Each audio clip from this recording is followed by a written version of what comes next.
El drama del niño dotado y la búsqueda del verdadero yo, por Alice Miller. 11. 2. Depresión y grandiosidad.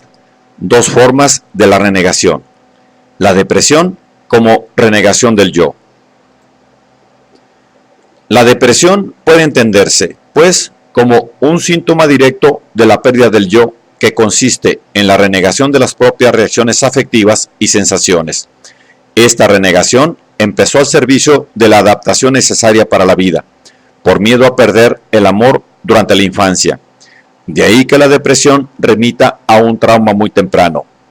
Ya al principio, durante la lactancia, se produjo una pérdida de ciertos ámbitos afectivos que hubieran conducido a la formación de una autoconciencia estable. Hay niños a los que no se les permitió vivir con libertad sus sentimientos más tempranos, tales como el descontento, la ira, los dolores, la alegría ante el propio cuerpo e incluso la sensación de hambre.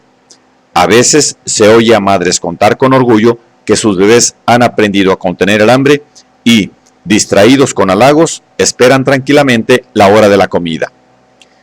He conocido adultos con este tipo de experiencias infantiles, atestiguadas en cartas, que nunca sabían a ciencia cierta si tenían hambre o solo imaginaban tenerla, y sufrían de miedo a desmayarse de hambre. Entre ellos se contaba Beatrice. La insatisfacción o el enojo de los hijos despertaban en la madre dudas acerca de su papel materno. Los dolores físicos de los hijos le provocaban miedo, y la alegría serena ante el propio cuerpo generaba en la madre envidia y sentimiento de vergüenza frente a los otros. Los miedos de la madre condicionaban por completo la vida afectiva de la niña, y Beatrice aprendió ya muy pronto que no le estaba permitido sentir por no poner en juego el amor de la madre. Si desechamos las claves para la comprensión de nuestra vida, las causas de la depresión, así como las del sufrimiento, la enfermedad y la curación, seguirán siendo a la fuerza un enigma para nosotros. Un psiquiatra, cuyo libro me fue remitido por un lector, afirma que los malos tratos, la falta de atención y la explotación en la infancia difícilmente pueden ser causas suficientes para explicar la posterior aparición de enfermedades psíquicas. Según él, tendría que haber motivos irracionales de índole totalmente distinta que serían los responsables de que una persona no se vea afectada por las consecuencias catastróficas de los malos tratos, o de que se cure con mayor rapidez que otra. En su opinión, tendría que entrar en juego la gracia. Cuenta la historia de un paciente que pasó su primer año de vida con su madre soltera en condiciones de extrema pobreza, y al que más tarde las autoridades acabaron separando de ella. El niño fue pasando de un centro de acogida a otro, y en todos ellos recibió durísimos malos tratos.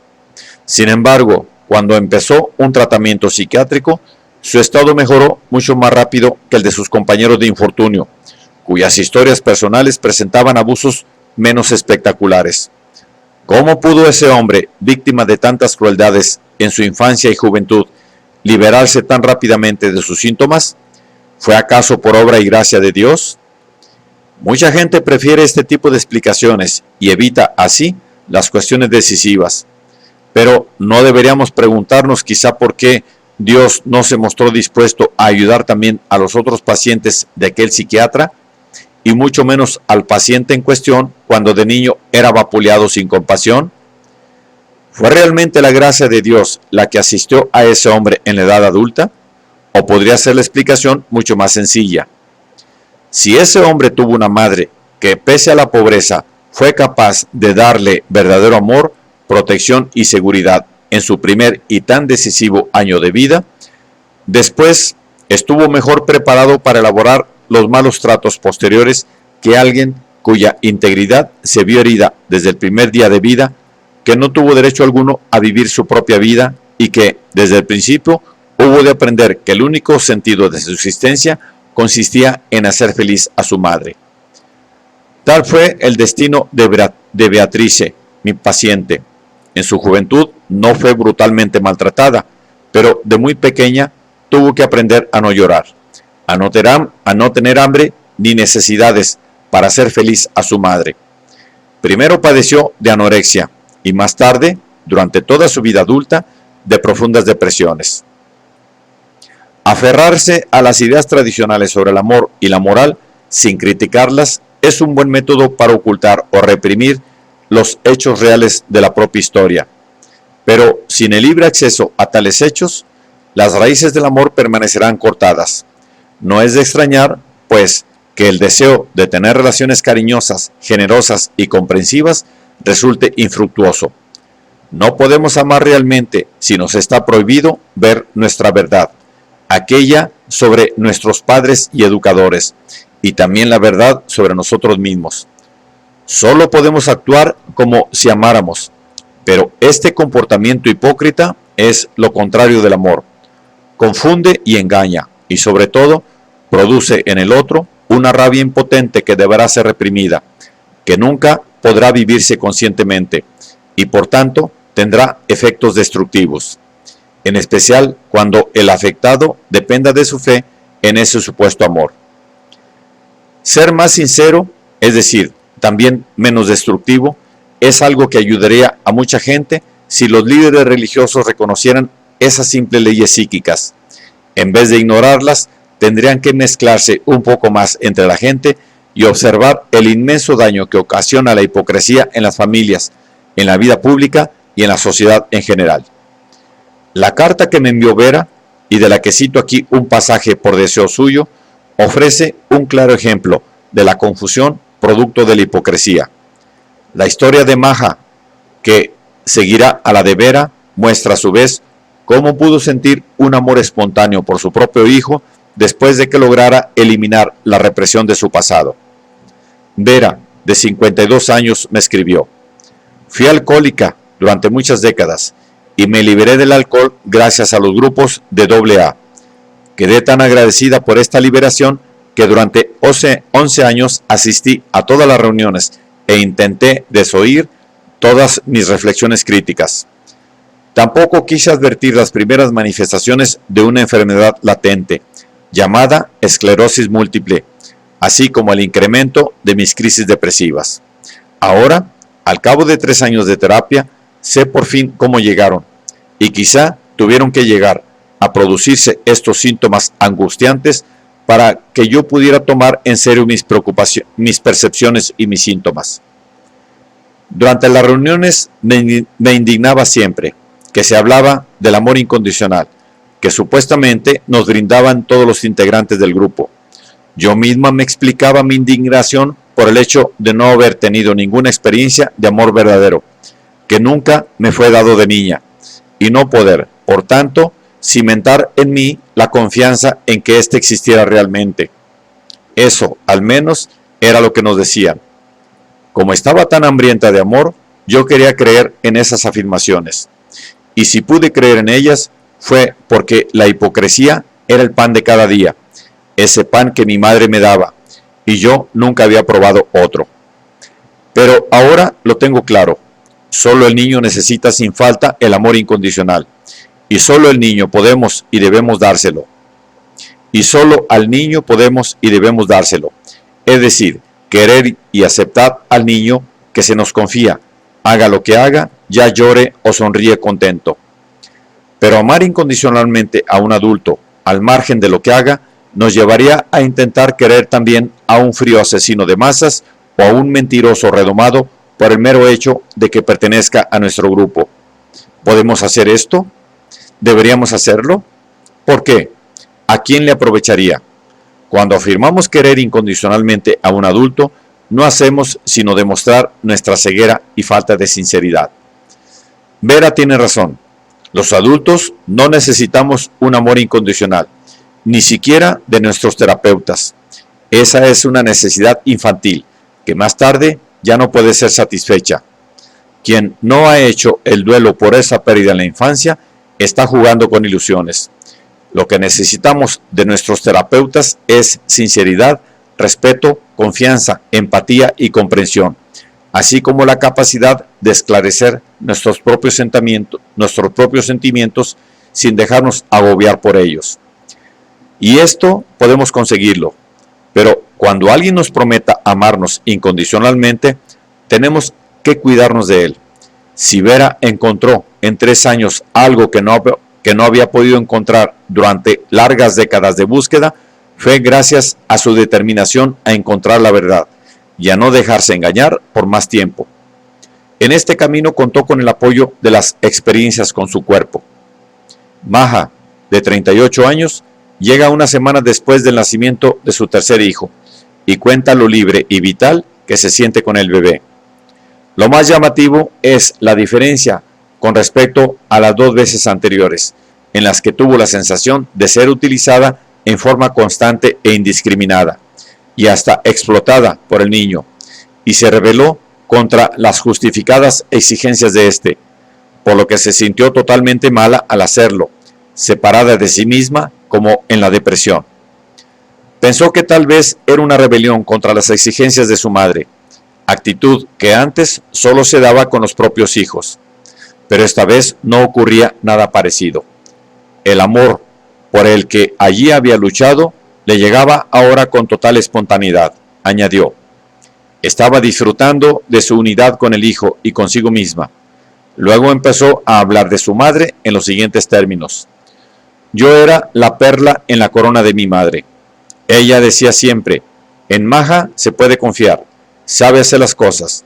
Y, efectivamente, eduqué a sus hijos pequeños para que ella pudiera ejercer su profesión. Se fue haciendo cada vez más famosa, pero nunca la vi feliz. Cuán a menudo la añoraba por las tardes. Los pequeños lloraban, yo los consolaba, pero jamás lloraba. ¿Quién hubiera utilizado a un niño llorón? Solo podía disfrutar del amor de mi madre si me mostraba hábil, comprensiva y moderada, y nunca ponía en duda su forma de actuar, si nunca manifestaba lo mucho que le echaba de menos. Todo esto hubiera limitado su libertad, tan necesaria para ella. Todo esto se hubiera vuelto contra mí. A nadie se le hubiera ocurrido pensar entonces que esa tranquila, cómoda y hábil Maja era tan solitaria y sufría tanto. ¿Qué me quedaba, aparte de estar orgullosa de mi madre y ayudarla? Cuanto mayores son las perlas en la corona de una madre, más profundo es el agujero de su corazón. Mi madre necesitaba de esas perlas porque en el fondo todas sus actividades servían para reprimir algo en sí misma. Una nostalgia, tal vez, no lo sé. Tal vez ella misma lo hubiera descubierto de haber tenido la dicha de ser madre en un sentido no simplemente biológico. Al parecer, se esforzaba muchísimo y era muy consciente de sus deberes, pero la alegría del amor espontáneo nunca le fue dada. ¿Y cómo se repitió todo esto con Peter? ¿Cuántas horas absurdas hubo de pasarse mi hijo con las criadas para que yo pudiera sacar mi diploma? Que me alejó aún más de mí misma y de él. ¿Cuántas veces lo he dejado solo sin darme cuenta del mal que le estaba haciendo? Porque yo misma nunca pude vivir mi propio abandono. Solo ahora empiezo a intuir lo que puede ser la maternidad sin corona, perlas ni aureolas de santidad. En una entrevista femenina alemana que en los años 70, se preocupaba por expresar abiertamente verdades tabuizadas, apareció la carta de una lectora que narra sin tapujos la trágica historia de su maternidad. El relato se cierra con las siguientes frases. Y encima amamantarlo. No le daba de mamar correctamente y no tardó en morderme los pezones. Dios mío, qué desagradable. Y al cabo de 2 horas volví a la carga y otra vez lo mismo. Cuando empezaba a succionar, yo aullaba y profería maldiciones. La cosa empeoró tanto que no pude probar alimento y llegué a tener 40 de fiebre. Entonces me permitieron dejar de amamantar y en el acto me sentí mejor. Durante bastante tiempo no advertí sentimiento maternal alguno. Si el niño se hubiera muerto, me hubiera dado igual. Y todos esperaban que me sintiese muy feliz. Una amiga, a la que llamé en un arranque de desesperación, me dijo que el cariño solo vendría con el tiempo, cuando empezara a ocuparme del niño y lo tuviera constantemente a mi lado. Esto tampoco era cierto. Solo desarrollé un cariño cuando pude ir de nuevo a trabajar y, al volver a casa, encontraba al pequeño y veía en él una especie de distracción y de juguete. Aunque, honestamente, un perrito me hubiera servido de igual manera. Ahora que poco a poco empieza a crecer y advierto que puedo educarlo, que me tiene cariño y confía plenamente en mí, ahora es cuando se va desarrollando una relación tierna y estoy contenta de tenerlo aquí. Las cursivas son mías. Os escribo todo esto simplemente porque me parece bien que alguien diga, de una vez por todas, que no existe el amor maternal en este sentido, y menos aún un instinto maternal. Lo esencial del problema radica en que la autora de esta carta no pudo vivir realmente su propia tragedia ni la de su hija, porque la suya, su infancia emocionalmente inaccesible, habría sido el comienzo de esta historia. Su afirmación pesimista es, en consecuencia, desorientadora e incorrecta. En realidad, sí que existe algo como amor maternal e instinto maternal. Podemos observarlo en animales que no hayan sido maltratados por los hombres. También la mujer nace con el programa instintivo que la capacita para amar, proteger, apoyar y alimentar a sus hijos, y para alegrarse de ello. Pero a menudo nos arrebatan a muy temprana edad esas capacidades instintivas, como por ejemplo en la infancia, cuando nuestros padres nos explotan para satisfacer sus deseos. Por suerte, como lo demuestra la historia de Johanna, podemos recuperar esas capacidades en cuanto nos decidamos a dar cabida a la verdad. Johanna, de 27 años, inició su terapia reveladora poco antes de quedar embarazada. Estaba bien preparada para el parto, muy contenta del bonding con su sano bebé, y se alegraba de poder amamantarlo de forma tan satisfactoria. Pero de pronto, sin ningún motivo aparente, se le endurecieron los pechos y empezaron a dolerle, y cayó en cama con fiebre alta, mientras la nodriza tenía que darle al niño el biberón. En sus pesadillas, entre los delirios febriles, revivía una y otra vez con todo detalle escenas de abusos sexuales por parte de sus padres y sus vecinos cuando ella tenía 3 meses. La edad pudo establecerse porque la familia se mudó más tarde. Gracias a estar tan familiarizada con sus propios sentimientos, Johanna pudo vivir plenamente la rabia producto del engaño y el horror de haber sido violada a una edad tan temprana. Lo que más la indignaba ahora era darse cuenta de que la capacidad de seguir sus instintos se hubiera visto dañada de manera tan seria. Esta fue para ella el mayor delito cometido por sus padres. Más tarde dijo: me robaron mis sentimientos maternales cuando yo tenía 3 meses. Al principio no podía amamantar a mi hijo, pese a desearlo intensamente. Transcurrió mucho tiempo antes de que Johanna pudiera enfrentarse a sus padres en un diálogo interno, expresar la rabia e indignación almacenadas en su cuerpo, reclamar sus derechos y elaborar los abusos a que fue sometida. Pero incluso antes de que pudiera iniciarse este proceso, la simple disponibilidad a dar cabida a la inconcebible verdad hizo que la fiebre bajara y se le curaran los pechos. Pudo darle de mamar al bebé, que muy pronto aprendió a renunciar al biberón, cosa que la nodriza había considerado totalmente imposible. Johanna disfrutó de su maternidad y de la dicha de poder amar, de que le estuviera permitido amar, proteger, alimentar, serenar y atender a un ser inocente, así como adivinar sus necesidades. Sin embargo, esta dicha se veía interrumpida, sin cesar, por periodos de duda en los que se preguntaba si no lo estaría haciendo todo mal, si la dicha no tendría un final desgraciado, si ella misma podía abandonarse tanto a esa felicidad. Como antes había estudiado psicología, se preguntaba ahora si no estaría actuando de forma compulsiva, si no estaría mimando peligrosamente al niño por puro egoísmo, etc. Esta angustiante autocrítica se vio reforzada aún más por consejos de amigos que pensaban que al niño había que ponerle límites desde un principio para que aprendiera a estar solo.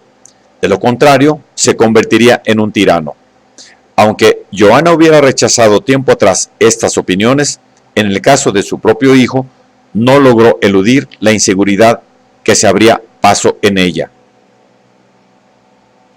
La terapia le ayudaba continuamente a orientarse y todo el tiempo descubría lo importante que para ella era poder amar y demostrar su amor sin peligro, sin necesidad de temer que fuera explotado, engañado o violentado.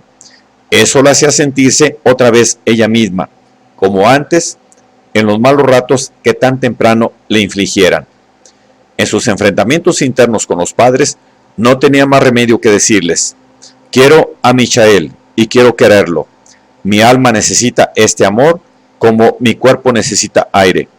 Pero corro muchas veces el peligro de reprimir esta necesidad y preciso de toda mi energía e inteligencia para hacerlo, solo para liberarme de este amor que, según sospecho, es falso. ¿Por qué? ¿Cómo habéis logrado que yo haga esto? Muy pronto me enseñasteis que un niño pequeño no merece ningún respeto, que no es una persona, que en el mejor de los casos es un juguete con el cual se puede jugar, pero al que también está permitido amenazar, explotar y maltratar a voluntad, sin cargar por ello con ningún tipo de responsabilidad. Este mensaje vuestro es el que tan a menudo me hace sentir insegura, estresada y sobrecargada, aunque a veces sigo sin atreverme a sentir la rabia que me inspiráis, y la vuelco en mi propio hijo. Es muy fácil pensar que Michael podría impedirme vivir y ser libre, porque ahora me necesita todo el tiempo. Pero no es él. Me basta con mirarle a los ojos, ver en ellos su inocencia y sinceridad, para saber lo siguiente, que otra vez lo estoy utilizando como chivo expiatorio en vuestro lugar. Un niño querido aprenderá desde el principio lo que es el amor. Un niño descuidado, despreciado y explotado no podrá aprenderlo nunca. Pero yo quiero saberlo, y lo estoy aprendiendo con Michael, lentamente, cada día de nuevo, a pesar de lo que me habéis enseñado. Sé que algún día sabré con certeza que soy capaz de amar. La lucha de Johanna por recuperar sus sentimientos verdaderos salvó no solo el futuro de su hijo, sino también el suyo propio. La historia de Ana muestra lo que sin esta lucha, sin terapia. La historia de Ana muestra lo que sin esta lucha, sin terapia, puede ocurrirle a una niña que sufrió en edad temprana abusos sexuales. Ana, una mujer de 50 años, me escribió unos días antes de su muerte. Hoy recibí la visita de mis hijos ya mayores, y por primera vez en mi vida me di cuenta de que me querían y siempre me habían querido, y de que hasta hoy yo no había sentido nunca ese amor. A menudo he abandonado a mis hijos por irme con distintos hombres, cuando en realidad lo que hacía era huir del amor que mis hijos me inspiraban, huir de mis verdaderos sentimientos para buscar el placer sexual con hombres que me hacían mucho daño sin darme nunca lo que yo en realidad necesitaba: amor, comprensión, aceptación. Ya de muy pequeña, mi padre me condicionó a buscar el placer asociándolo al dolor y a la rabia, y a temer y reprimir el anhelo del verdadero amor, es decir, a evitar el trato con personas capaces de amar. ¿No era esto una perversión? Nunca en mi vida he podido liberarme de ella, y ahora que la veo es demasiado tarde. Era demasiado tarde porque Ana podía al fin sentir rabia e indignación, aunque solo ante sus parejas. A su padre, en cambio, lo seguía queriendo y respetando igual que antes, según me escribió.